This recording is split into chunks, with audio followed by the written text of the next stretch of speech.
Naruto Final Fight is an online RPG based on the Naruto universe, using the DM language as a game engine through the wonderful program Dreammaker, made by Dantom International. It has proven to be a nice addition to their website Beyond. What is Beyond, you might ask? Well, I guess I'll tell you. In the mid-90s, two college students formed a company called Dantom. Unsurprisingly, their names were Dan and Tom. They did this to avoid a real job commitment, and not to mention their love for games and the internet. So with their knowledge in coding and awesomeness, they set out to build their own network dream. See what I did there? They worked on a product called Dantom's Universal Network Game, otherwise known as Dung. Ha! And 5 years later, Beyond emerged, allowing random users to create games only limited by their knowledge of the DM coding language. Okay, it's the year 2002, and Beyond has grown into a small community ranging into the hundreds. However, sadly, there are only a few games that have anything to offer. Most games were boring and plain. The popular ones were usually anime fan games, such as the one based on Dragon Ball that the two founders of NFF had met on, known by their aliases as Raiketsuki and Zanshin, or SS Trunks, Diablo Hunter. They'd been part of the same group in the game and decided to make their own game. Another sad truth about Beyond, however, is that there are many anime fan game rips, duplicated sources created and or obtained without permission. The game that Zanshin and Raiketsuki had made was a Dragon Ball Z rip, which they later went on to make a second. Not too popular, though. They eventually moved away from this rip and got a hold of another source, from a game called Naruto Way of the Shinobi. The two games worked on it for a long time, of about 6 months before releasing it to the public, calling it Naruto Final Fight. It wasn't long before the game gained some popularity. Again, other Beyond games were underdeveloped and had little effort ever put into them by owners or coders. Basically, I'm saying they sucked.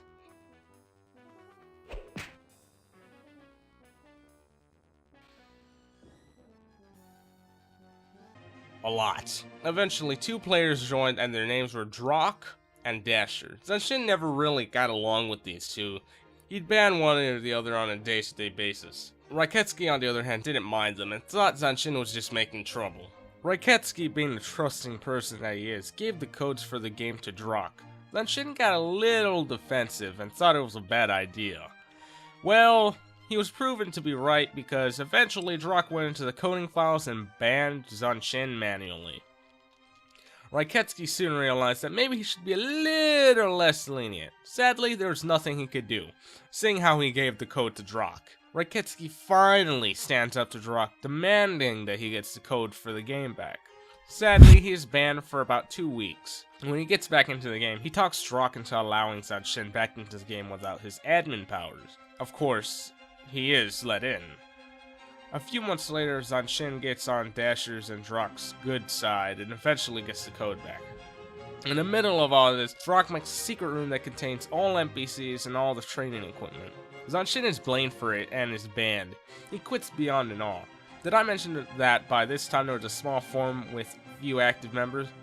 No? Well, this part's important. D-roc, a forum admin, delivered a message from Zanshin, and I quote his quote of Zanshin's quote. He said these exact words: "I hereby state that I quit NFF. I am because everything D does is Dasher's fault and he's pissing me off. And I'm through with it. Fuck him and Rai. When he stands up for him, if Rai didn't care for him like he shouldn't, then he is pretty cool, but he always stands up for him. He does the worst possible But he always stands up for him when he does the worst possible shit anyone could even do to abuse. Now, if Dash and D go, I'll come back. But since that will never happen, Dash owns D and D basically talks Rai into anything. It will never happen. So I am officially quitting NFF. Rai pwns anyways." Not many people seem to care. Well, anyways, the next time Rai logs in, he finds out that Raiketsuki has gotten cancer, and on top of that, he was hit by a car. D-roc is in complete control over the game, and there's nothing he can do. By this time, there was a new forum in which users debated whether to start a new game with an entirely different name, or stay with the name NFF2.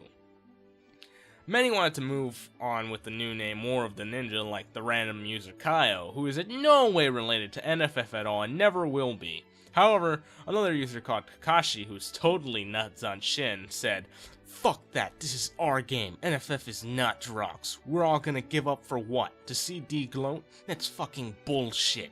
He stole NFF. He can get a new goddamn name too. Honestly, that's exactly what D wants, us to give up and get a new game. It will not happen. You're all saying to give up so we can be D's bitch? I'm not gonna let that happen. That's all I have to say on this topic."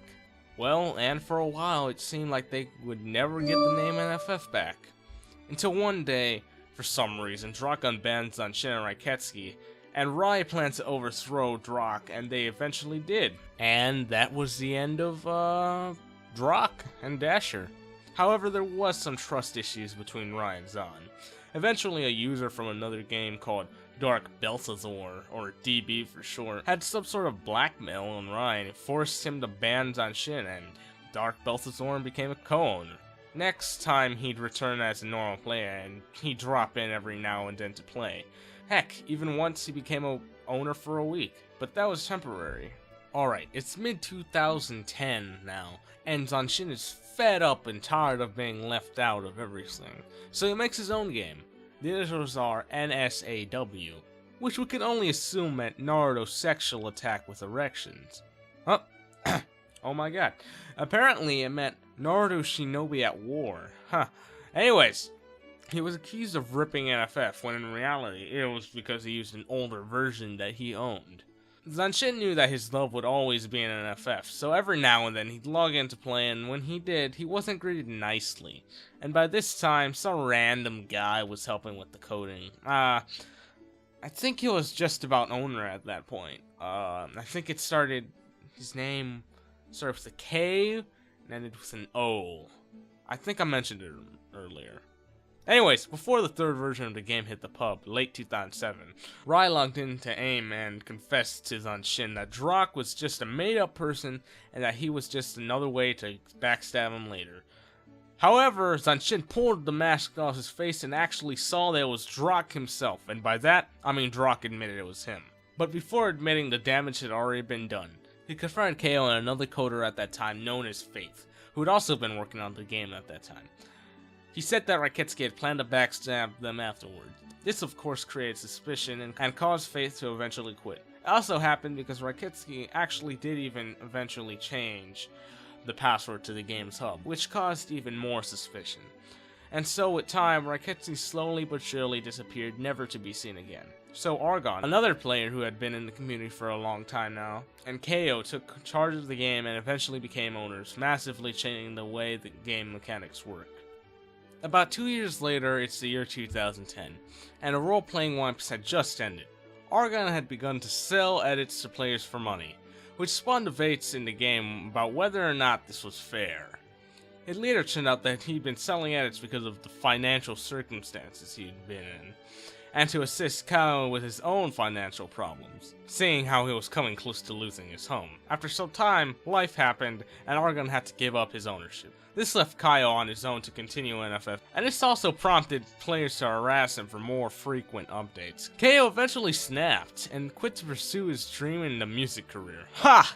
Music. This basically meant that Argon would have to return, and due to the community's apparent wishes, made someone called Corono. Oops, oh, sorry, my bad. Called Corona, a coder who eventually became co-owner. And everything seemed fine.